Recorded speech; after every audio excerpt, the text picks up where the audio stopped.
Is your database becoming difficult to manage? Organizing your data properly in Baserow can make it much easier to find information, track records, and keep your projects running smoothly.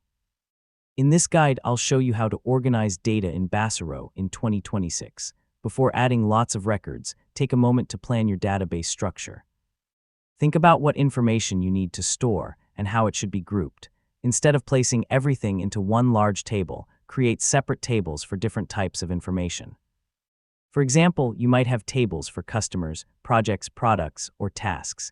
Give your fields descriptive names so everyone understands what information belongs in each column.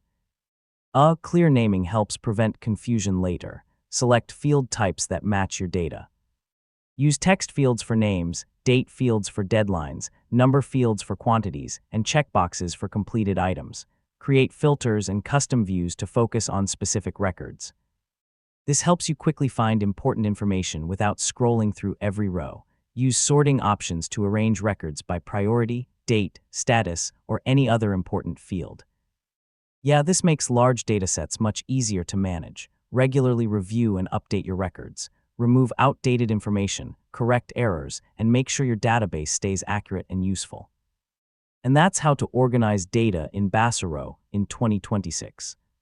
With a good structure, clear fields, and smart views, you'll be able to manage information more efficiently and keep your database easy to use.